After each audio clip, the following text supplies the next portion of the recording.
사랑하는 형제자매 여러분, 오늘 우리의 이야기에 귀 기울여 주시는 모든 분들께 주님의 이름으로 문안드립니다.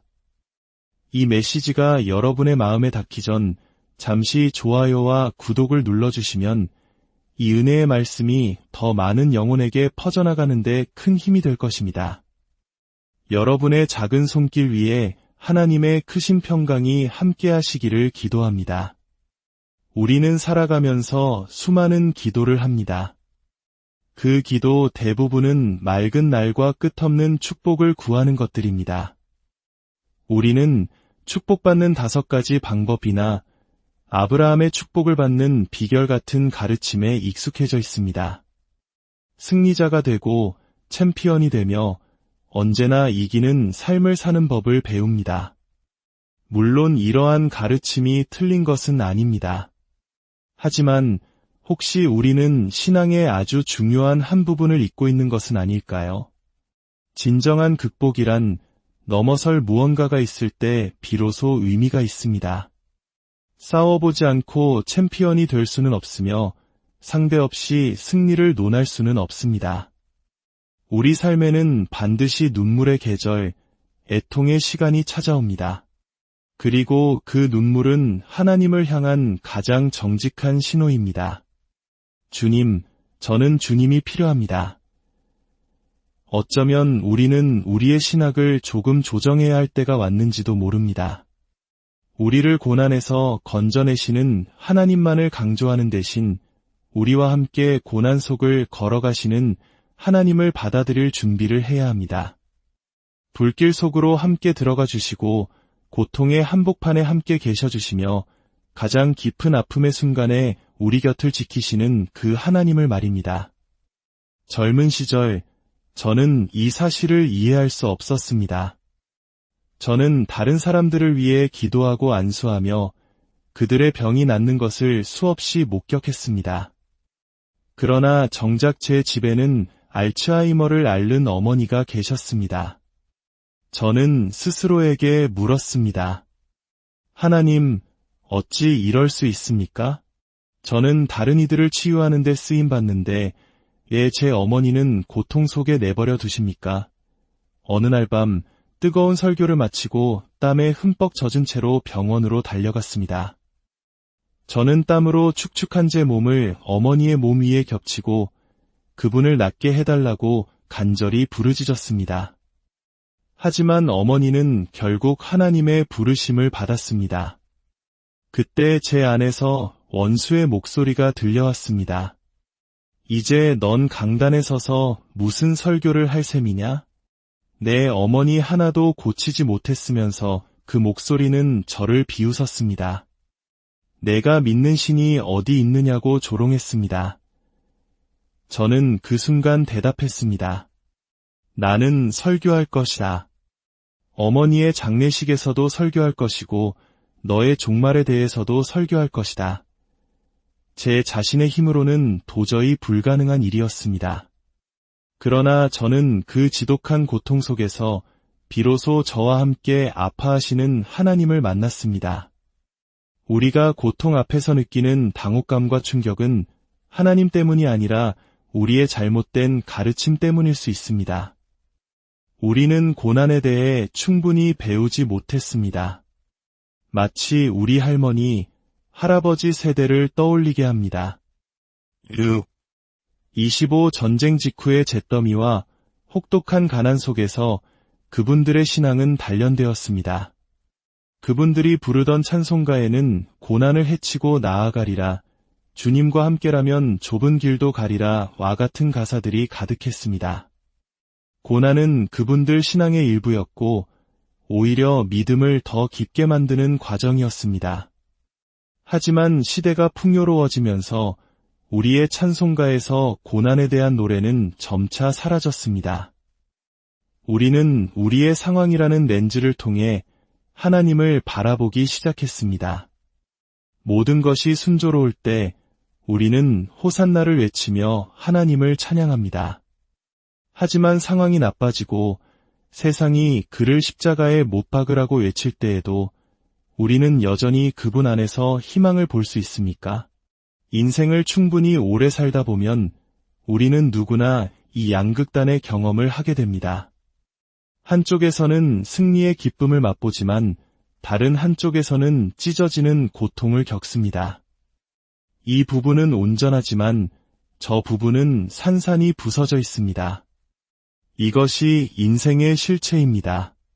그리고 바로 그 고통의 자리에서 우리는 진짜 하나님을 발견하게 됩니다. 오늘날 사람들을 예수님께로 인도하는 것은 참으로 어려운 일이 되었습니다. 우리는 사람들에게 예수님을 믿으면 좋은 차와 더 큰 집을 얻고 자녀들의 문제가 해결될 것이라고 약속합니다.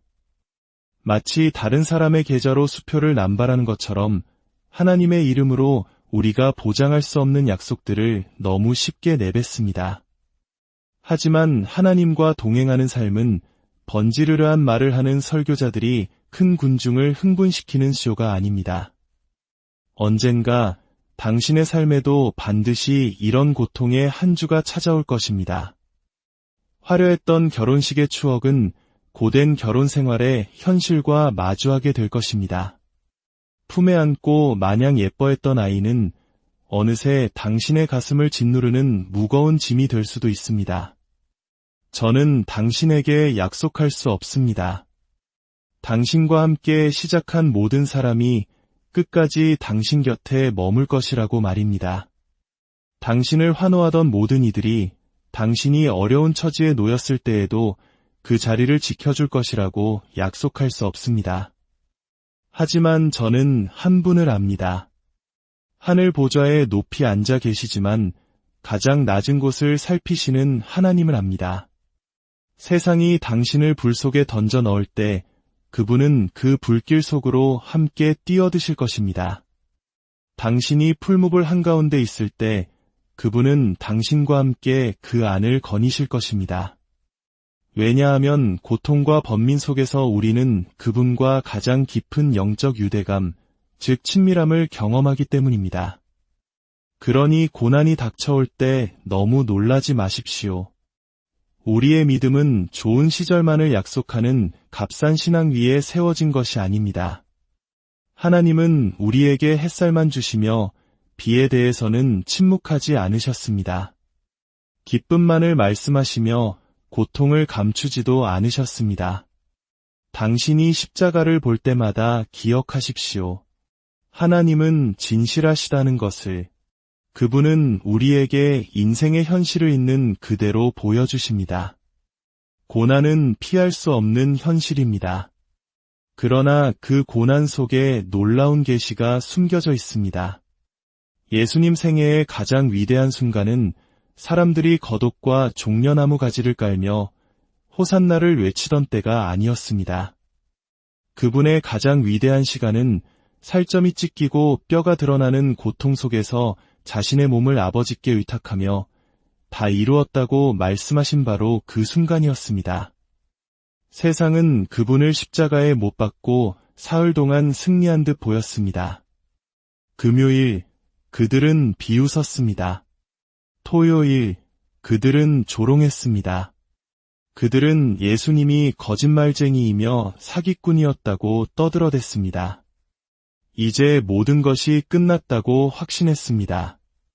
그러나 이른 주일 아침, 아직 동이 트기도 전 아무런 증인도 환호하는 군중도 종려나무 가지도 없는 그 고요한 무덤에서 그분은 죽음의 사슬을 끊고 일어나셨습니다.